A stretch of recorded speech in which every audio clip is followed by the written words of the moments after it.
சம்பந்தன். அவர் அவதரித்த சீர்காழி அப்படிங்கிற இடத்துல 3 வயதுல அவரோட தந்தையோட குளத்துல குளிக்க செல்றாங்க. குழந்தையான திருஞான சம்பந்தரை அவங்க தந்தையாரும் கரையில அமர வச்சுட்டு அவங்களும் குளத்துல முங்கி குளிக்கிறாங்க. தந்தைய கொஞ்ச நேரம் காணலையே அப்படின்னு குழந்தையான சம்பந்த பெருமான் தந்தை வரணும்னு அழுதாரு. ஆனா அவரோட தந்தை வருவதற்கு முன்னரே உலகத்துக்கே தந்தையான சிவபெருமானும் அன்பின் உருவமான அம்மையுடன் குளக்கரையில எழுந்தருளி பால் புகட்டி தன்னுடைய அன்பு எனும் கருணையையும் தந்தார். குளத்திலிருந்து வெளியே வந்த சம்பந்த பெருமானின் தந்தை, நான் குளிச்சுட்டு வர்றதுக்குள்ள யானை பாலை வாங்கி குடிச்ச அப்படின்னு அதட்டி கேட்க, ஞான சம்பந்த பெருமானும் வானத்தை நோக்கி கை காட்டி, தோடுடைய செவியன் விடை ஏறிவோ பூவெண் மதி சூடி காடுடைய சுடலை பொடி பூசிய உள்ளம் தவகள்வன் ஏடுடைய மலரால் உனை நான் பணிந்தேத்த அருள் செய்த பேடுடைய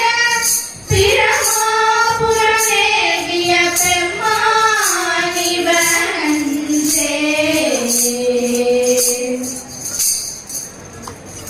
அப்படிங்கிற பதிகத்தை பாடத் தொடங்கினார். இவ்வாறாக பல பதிகங்களை பாடியிருக்கிறார். பூம்பாவை என்னும் இறந்த பெண்ணை உயிர் பெற செய்து சைவ சமயத்தை உயிர் பெற செய்தார். இவ்வாறாக சிவபெருமானின் அன்பையும் கருணையும் இவர் பெற்றார். அடுத்து திருநாவுக்கரசரை பத்தி பார்ப்போமா? திருநாவுக்கரசர் இவர் ஒரு சிறந்த சிவபக்தர். இவர் கடலூர் மாவட்டத்துல உள்ள திருவாமூர் அப்படிங்கிற கிராமத்துல புகழனாருக்கும் மாத்தினியார் அப்படிங்கிற தம்பதிகளுக்கும் 2வது மகனாக அவதரிக்கிறார். திருநாவுக்கரசருடைய இயற்பெயரு மருள்நீக்கியார். இவர் இளம் வயதிலேயே சைவ சமயத்திலிருந்து சமண சமயத்துக்கு மாறினார். சைவம்னா சிவபெருமான வழிபடுவாங்க, அதுவே சமணம்னா அருண கடவுளை வழிபடுவாங்க.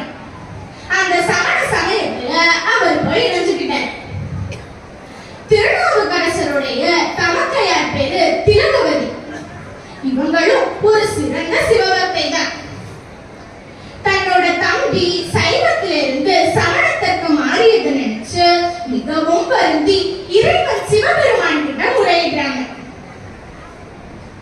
தருமசேனருக்கு சூளை நோய் வருது. அதாவது திருநாவுக்கரசருடைய இயற்பெயரு மருள்நீக்கியார். அதுவே அவர் சமண சமயத்திற்கு சேர்ந்த உடனே மருள்நீக்கியார் அப்படிங்கிற பெயரை எடுத்துட்டு தருமசேனன்னு வச்சிடுறாங்க. அப்போ தருமசேனருக்கு சூளை நோய் வருது. அதாவது வயிற்று வலி ஏற்படுது. அவர் தன்னோட தமக்கையை தேடி போறார். தன்னோட தமக்கையினோட அறிவுரையின்படி சிவபெருமான் மீது ஒரு பதிகத்தை பாடுறார். அதுல இருந்து ஒரு பாடலை நாங்க இப்ப பாடட்டுமா?